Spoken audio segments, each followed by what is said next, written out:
Hello, everyone, and welcome to the Stories That Shape Us. My name is Joanna Daniel. Today, I have a very special guest that is on the podcast today. We're going to talk about lifestyle choices that we can make to manage stress. If you were listening to or watching the podcast over the last 2 days, on Wednesday, I talked about stress and ways that we can manage stress in our bodies. And on Thursday, I talked about some of my experiences with stress and how I know that we can manage stress in ways that will not lead to distress. So today's special guest, I'm going to bring her in the room and then I'm going to tell you a little bit more about her. But thank you for joining us on this. So our special guest today is Dr. Amanda Chisholm. And Amanda she's a GP and lifestyle medicine specialist or expert. That's Amanda. She's a mom of two beautiful girls and she's a wife. And Amanda's been a GP for about 8 years, Amanda, 9 years. Yes, I've been practicing medicine 9 years this summer, so a couple of months off 9 years, and I've been a GP now. I've been in general practice for the last 6 years, or not 7 years. I've been in the world of general practice. Yeah. So welcome, Amanda. I'm really glad that we're able to have this conversation, that we have it on the phone and we have it just now in the waiting room, and we're going to just kind of include everyone else in the conversation that we were having. Amanda has an Instagram, Life with Dr. Amanda. Yes, follow that's her right. on Instagram, and it's the same on YouTube as well. And she does videos on different things, lifestyle. So we want to talk about stress, Amanda. We were talking about that. We talked about that this week. We're talking about some of the ways people can. But first, before I ask that, a question just came to my mind, and I felt curious about the lifestyle specialist part of what you do and why you made that choice. So, when I first started medicine, I always wanted to help people. Well, actually, first of all, I want to say thank you, Joanna, so much for having me on your podcast. I've known you for over 10 years now, and I've always admired you. You've been mommy goals for so long. The feeling is mutual. You know that. I was just telling you how my daughter admires you. So I know. Are you saying? I was thinking, but I admire her mommy. But yeah, so thank you for having me on. I'm really excited to talk to you today, and some of the conversation we've had behind the scenes, I'm glad to get them out in the public now. Yeah. And yes, lifestyle medicine. Basically, when I went into medicine, I went into there because I wanted to help people to become healthier, transform their lives. And as I went through, I started to realize that traditional medicine wasn't really about that. It was more about disease management. It was all about illness rather than about health. And to me, there's a spectrum when it comes to health. There's illness on one side and wellness on the other side. And just by not having an illness or a disease doesn't make you well. You've got to do more things after that step to actually be well and optimize your health and to be thriving. And I found that in traditional medicine, I wasn't getting to that other side with my patients. Also, I've grown up Seventh-day Adventist, and the health message has always been there in the background, like just part of my day-to-day, just messages I always heard growing up. And I got to the point where I was just looking at the diseases that were out there, the real burdens of diseases, were chronic diseases. And so many of those, when you look at the risk factors, when you look at how to modify them, yes, there are medications, but they only do so much. You've got to change your lifestyle. And so I started talking to people about the kind of information I want to get out there to people. And someone said to me, oh, that's lifestyle medicine, Amanda, that's what you're talking about. There's a whole division, there's a American College of Lifestyle Medicine that's recently been started. And so I kind of took a deep dive into it, and it's really, it talks about how to not just manage illness, but actually reverse chronic diseases and to get you well with simple daily habits. And also really low risk things. Lifestyle changes are low risk, whereas when you look at medication and surgeries, there's a lot of risk involved with that. Yeah. But what I loved about lifestyle medicine was that, yes, it takes a lot of motivation or discipline, but it's low risk. And so the things that I'm suggesting for you to do can transform your life, but there's not much else to lose. And so that's kind of where I came to it. Oh, wow. I don't know if you remember a conversation the last time I went to Leeds, and that must have been maybe 10 years ago, 9 years ago, maybe 10, no, not 10, couldn't have been 10, maybe 8, you talked about this desire, I remember. And so when we spoke recently and you said, oh, this is what I'm doing, I thought, I remember that conversation. I don't know if you remember it, but you had this Yes. desire and here you are, you followed it through. As you were talking again, I remember adverse childhood experiences, and people who experience adverse childhood experiences, like say 6 or more, 4 or more, are the rate of disease in people who experience trauma in their childhood, unprocessed, sitting there, causing chronic illnesses that sometimes won't show up on a blood test, but Yes. is being treated with medication. What are some of the things that, and we know that people who experience, say, 6 or more ACEs have a 20 years lower life expectancy than everybody else. That's massive. But we also know that people who make lifestyle changes, who have experienced ACEs, can still lower that I mean, increase that life expectancy. That it doesn't mean that it's going to be your story. What are some of the people, what are some of the things that lifestyle choices that people can make? Because that's a lot of stress on the body. What are some Yeah. of the things that they can do? Yeah, absolutely. When it comes to any disease that's out there, mental health in problems, physical health problems, there's always a pathway to it. And there's some risk factors that are there that we can't change. So we can't change our childhood trauma. If it's happened, it's happened. We can't change our genetics, but there are so many modifiable risk factors that we can change. And there's things that perpetuate our diseases, and there's things that actually protect us. And so those things in lifestyle medicine, there's what we call the 6 pillars of lifestyle medicine. And when it comes to any disease process, especially managing trauma, this is really quite important. So the first thing is physical activity. Ooh. Yeah, so getting enough physical activity, and it's also known about the right dose, the right types of physical activity to include. Other things as well are in nutrition, what we're actually putting into our body, how we're fueling our body. Sleep, getting enough restorative sleep. And to get proper sleep, it also depends on the amount that you're doing outside during the daytime as well, exposing yourself to the right amount of sunlight. But our sleep cycle is so imperative to us healing. There's also stress management, which we can talk about, the things like positive psychology, making sure that you're having those connecting relationships are really important for that. There's also reducing risky substances. So things like smoking, alcohol, reducing those kind of things in our life. And the final thing, so I've said 5, and the last thing is about connectedness. So positive relationships. Yeah. Whoa, those are really good things. That, I mean, sleep, I didn't know. So I knew about sleep, but didn't know how much sleep help us heal. Like when I got burned in 2020, I think it was 2020, sleep was recommended as something that would help me heal. And I'm like, sleep, it's so much sleep, that so many things that sleep is good for. So you said physical activities, so exercise. We need to get up, Yes. go walk, go run. And a couple of days ago I talked about doing the physical activity that you like, because I don't like the gym, but I can walk for 2 hours. Yeah. And I love walking. So do something though that is going to be helpful to you, but physical activity is important.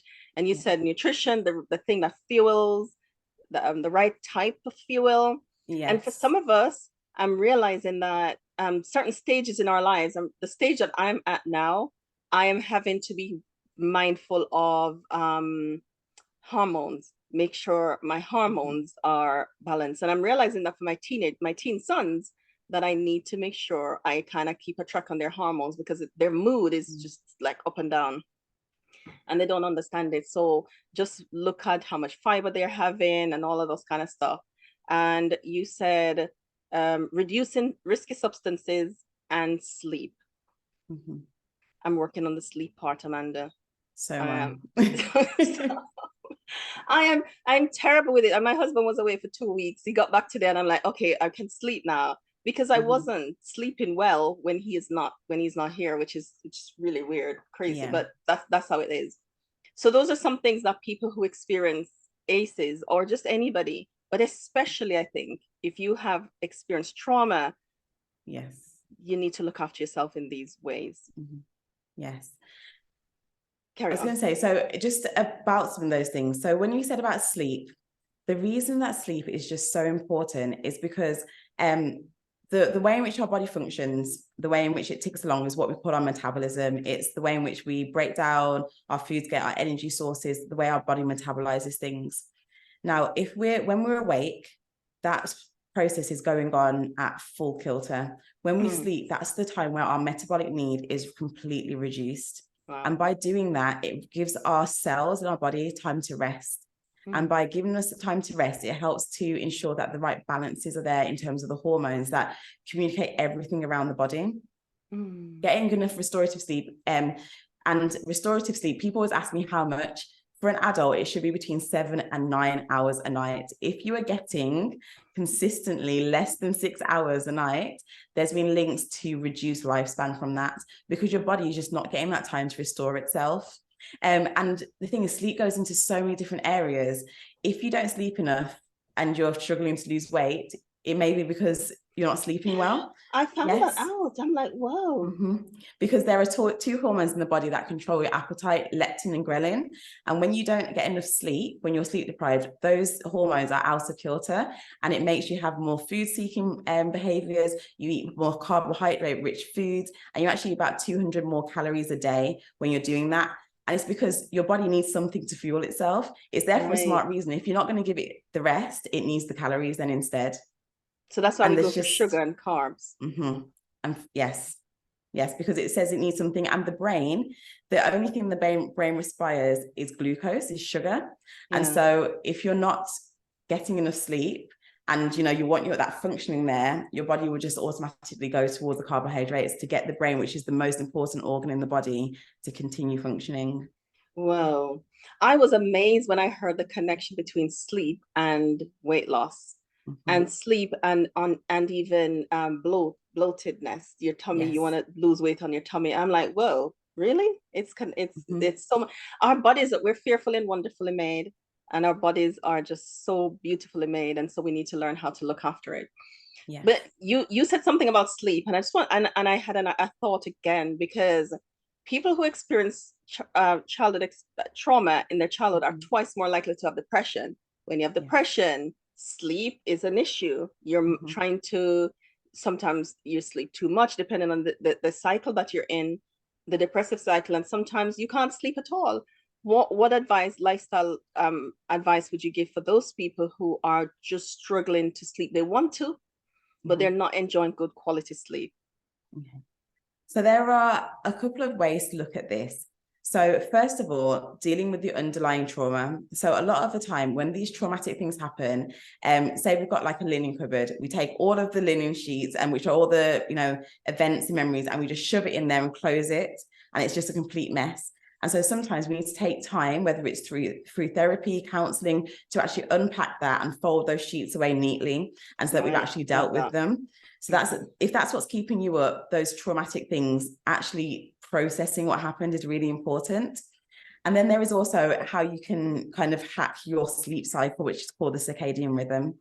Now, our circadian rhythm, it's a bit over 24 hours. And so it doesn't quite follow the full, normal day, but basically it's the rhythm that your body goes through in terms of your sleep hormones to help you to fall asleep at the correct time. And it's really important not to fight against those things. So it's important to get sunlight in the day, and to get it as soon as you wake up in the morning. When you get up in the morning, don't just switch the lights on, open the curtains. And actually get some natural sunlight. And within those first couple of hours of the day, getting outside into fresh air, because that actually helps the circadian rhythm to start to be on the right path. Other things that help as well is having a carbohydrate-rich breakfast when you first wake up, within the first hour of waking up. Other things that can help as well is physical activity. during the daytime, actually making sure that you're moving your body is really important as well. And when you get to, and so those are the three things I was saying in the daytime: have a carbohydrate rich breakfast, make sure you're getting sunlight as soon as you wake up in the morning, getting outside for fresh air, and getting physical activity. And then there's what you do before you go to bed. Right, we said, like I said, when you sleep, your body is going into a hibernation resting stage. And so if you're doing a lot of things that are increasing your body temperature, increasing your metabolism, increasing your digestion, then you're going to struggle to sleep. And so 3 hours before you go to bed, stopping, not having anything more to eat. Within 2 hours of going to bed, no vigorous physical activity. And within that last hour of going to bed, like I said, in the mornings, it's really important to have the sunlight. Our melatonin, which is our hormone that helps us to sleep and puts us into that sleep stage, it's triggered by sunlight. And the rays that we get from our phones and our screens, the blue lights that we get from our phones, mimics sunlight. And if in that last hour, if you're getting, yes, it keeps you awake because it's telling your brain it's shutting down your melatonin.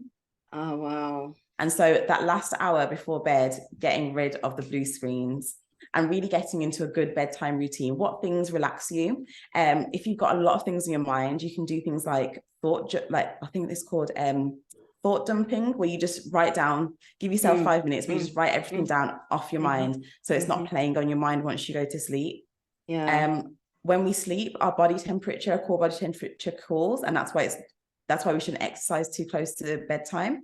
And so actually, actually sleeping in a cooler room is said to help, rather than, getting really snuggly, the heating on, blanket and duvet. That doesn't help your body to cool down to the level it needs to sleep properly. Wow. And so those are some of the things you can do. There's a lot more. There's sleep specialists that can tell you loads more, but that's a good place to start. But I think that's so good. What I'm hearing is routine. And I know sometimes when there's depression, there's no routine. But what I'm hearing you're saying is that have a routine in the morning and have a night routine. Yeah. And those two together over time, of course, because things don't happen, like just like that. Over time, with habit and practice, those routines will start to help you. Like get up in the mornings, draw the curtain, eat a carbs-rich breakfast, get out of bed. And I'm thinking with depression, sometimes don't want to get out of bed, don't want to move, want to stay. Because I know, we were working with someone here for a couple of months, and it was a no, we're going to draw the curtains, time to get up, let's go outside, rain or shine, we're going out. It wasn't always easy, but over time, the benefits, you just started to see the results. And an evening routine. So routine's important. Routine, so important. And a good sign that you have a good sleep routine is if most days of the week, whether it's weekend or weekday, that you go to sleep around the same time and you wake up naturally around the same time. If that's happening, it's a product of a good sleep routine that you're getting restorative sleep. If you're waking up all different hours, if on the weekend you're sleeping 12 hours and in the week you're sleeping 5 hours, that's signs that it's not quite right. Right. So things stick with the same routine, whatever, and then your body starts to get used to that. So there's a few things that Amanda said, that routine, nutrition, therapy, unpack. I love how you describe the linen cupboard, because we just stuff everything and shut the door. Yeah. And if you open the door, everything kind of tumbles out. You said unpack it and put them back neatly. And that helps. And of course, that's a process. It doesn't happen overnight. Well, there's so much there. We probably have to get you back to come and talk again, because today we were going to talk about stress, and I don't even think we've got to stress yet. So, okay, so some of these things can be stressful. Like we have a stress response when we have trauma.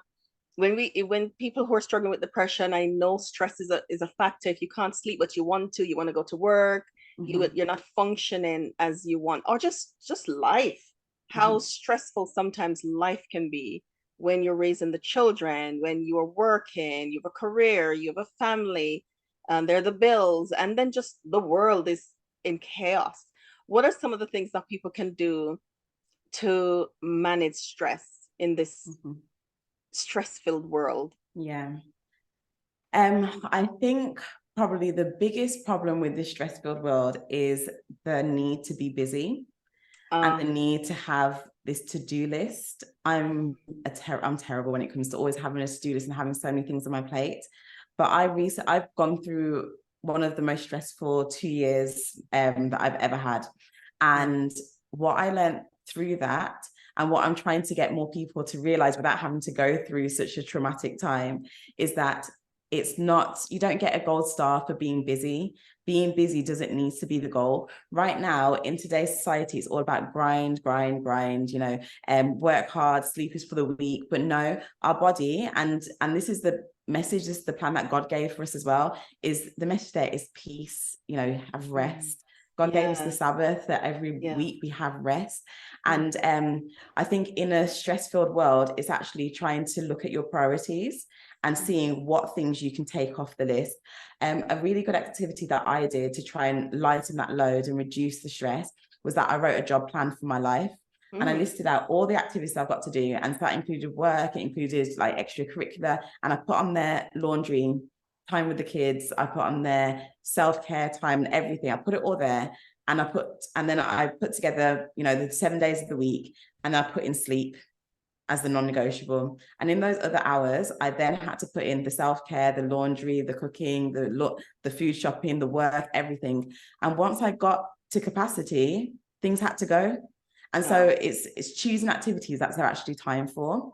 And that really helped me, because it meant that the extra committee that I was sitting on, that had to go, the extra little podcast activity I was doing, I had to go, because it wasn't getting me to the goal that I wanted to, and it was just making me busy and making me stressed. And why was it doing that?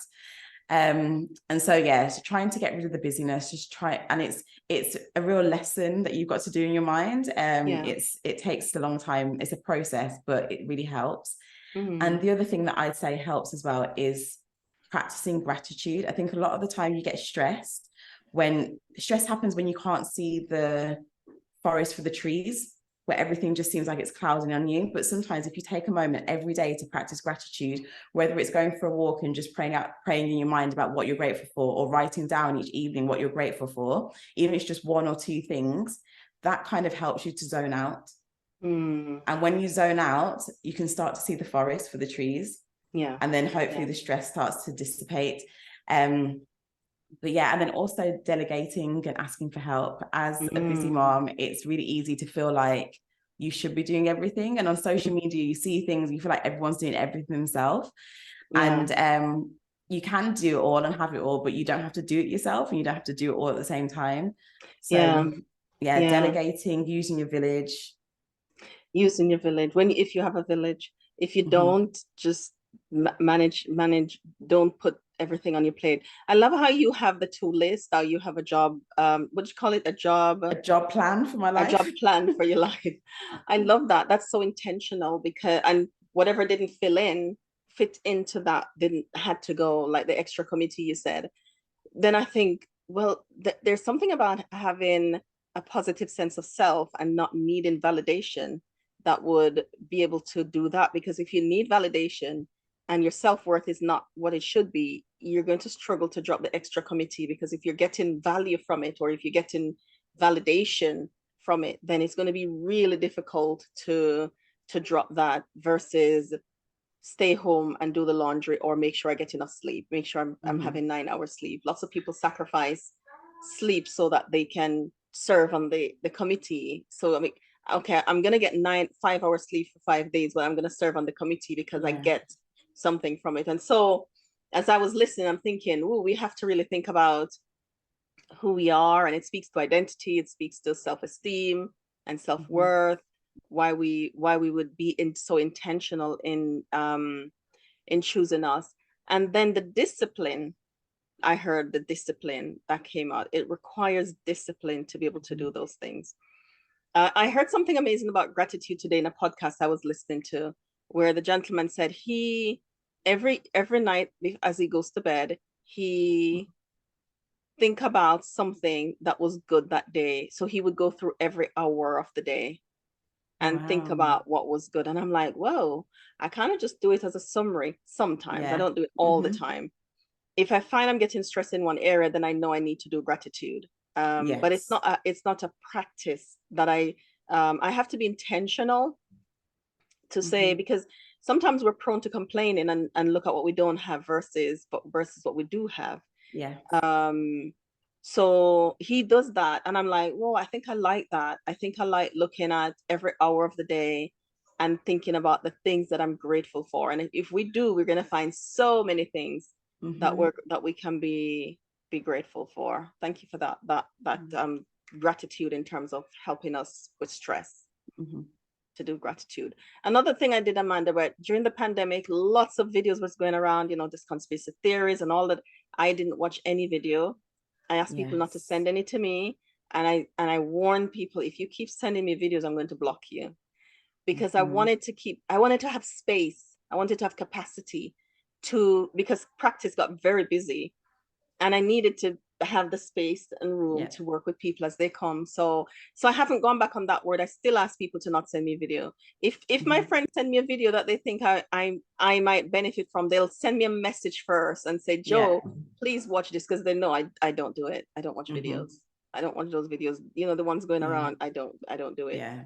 It's too stressful. You have to, you've got to protect your space. And I think, like, we're at a time when I look at my grandparents, they had stressful lives if you just look at it on paper. So my grandparents are from the Caribbean. They're from Jamaica. They came over here in the 50s. It was a very racist country. The weather was very unexpected for them. They left their family behind, everything that they knew, and they started building lives here. It was stressful. Just imagining doing that is stressful. But they don't speak about stress the way that we do. And then I realized, I had a little think about the way that my granddad would live his life.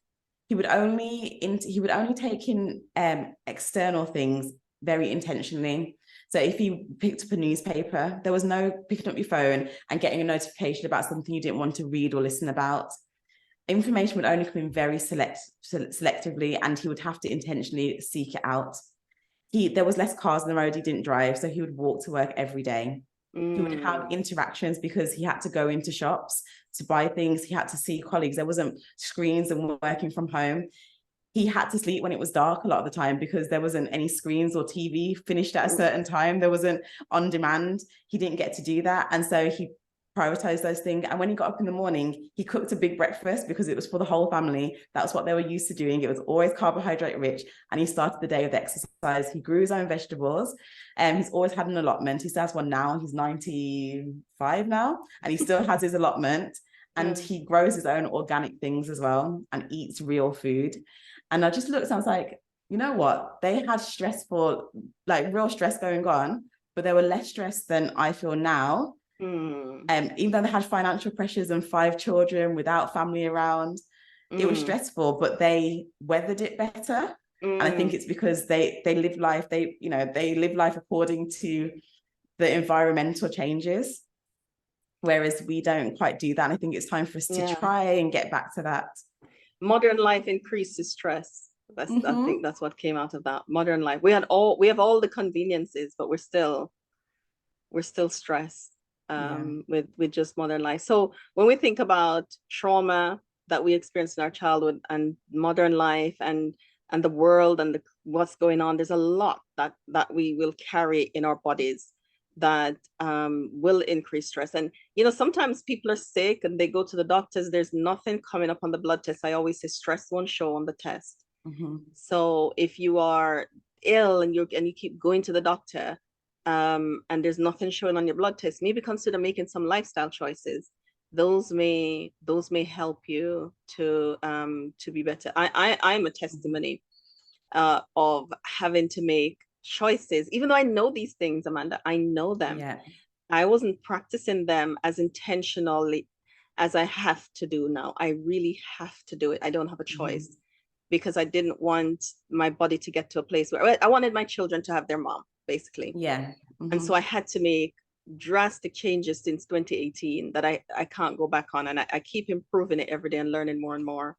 So I suppose that's what we want to end with. Is there anything that you want to say last to the people, Amanda, around stress and how to manage before we end? I think the last thing is just to really emphasize that stress isn't just a mental or cognitive issue. It is physical. When you're in a state of chronic stress, your stress hormones increase, like they physically increase. That's your cortisol, that's your adrenaline, and those things increases affects how your body communicates with itself. It can cause problems with your digestion. It can cause problems with your sugar levels, causes diabetes, increase your blood pressure. It puts more strain on your vessels around your body. Stress is real. Stress is not just in the mind. And it's the best thing you can do for you and your family is to live. And so get rid of that stress, be intentional. It's difficult, but make the decision to do it. Well, I love that. And it's not something you can think your way out of. As you said, it's not a cognitive only situation, it's physiological. So you can't, let me just think that I'm not stressed and I'm going to be fine. Well, and as I'm thinking, there's so many things that we talked about that causes stress. My daughter was reminding me that last year she was ill. She was ill for like every 3 weeks. She'd have these episodes, Amanda, and we were really worried. Took her to the doctor, took her to A&E, everything we're managing, and blood tests, no results are coming back. So now I know that, okay, so why is she stressed? She's 15 at the time. There's no reason to be stressed. But as we ask questions and we're investigating, we discover that she had a tutor that was stressful. And she was just not coping, and she wasn't telling us that she wasn't coping. And she was seeing every day, she was having like, I think 2 hours or an hour every day, and it was just too much for her. And so she would go in this cycle, and I thought, don't have any wheat, let's take wheat out, let's take this out, let's do this, let's do. But the cycle was happening every 3 weeks. She'd be very ill. So I took her to the doctor that last time, did some blood tests. The doctor, I said, okay, so I know we have it from here. I know what's going on. So we talk about stress, teach her some tools to use, so we cut some out, we cut down time with the tutor, we got rid of some things, and I teaching her the tools to use to manage stress in her body. Okay, so when it's happening, here is what you do. You can feel it, teach her how to know, how to study her body and know what's going to happen next and know what's going on. She practiced those tools, and we have not had an episode for a year. Amazing. Praise going on God. A year. And she was reminding me of it the other day. She said, Mom, remember last year, this time I was very ill. And one night, I think it was late last year, my husband and I were up here, and they came to call us and said, Mom, she's ill. We went down, and I saw her in that position in the bathroom, like, okay, so what's going on? What are you worried about? She told us what was going on in her mind. And I said, remember, this is how your body responds to stress. It's immediate. I said, remember, so what can we do? She dropped it, she discussed it, released the emotions, and boom, she's okay again. So we have to also know how to give our children these tools to manage, so that they maybe one day I'll have her on the podcast and she can talk about. And guys, this is why Joanna is such a role model to me as a mother. She's amazing. I've been seeing her teach her children. These are the gifts that we can give to our children. You can buy them all sorts of things, but giving them the gift of managing stress and understanding their emotions and giving them that language, it's just a gift that keeps on giving, generations that will give.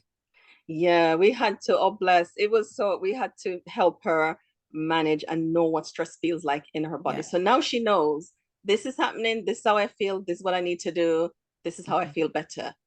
And it's a chain reaction, and she have that tool that she uses all the time. So it's real. And our young people, and I have a heart for young people, because I have teenagers and I see what's going on with our teens.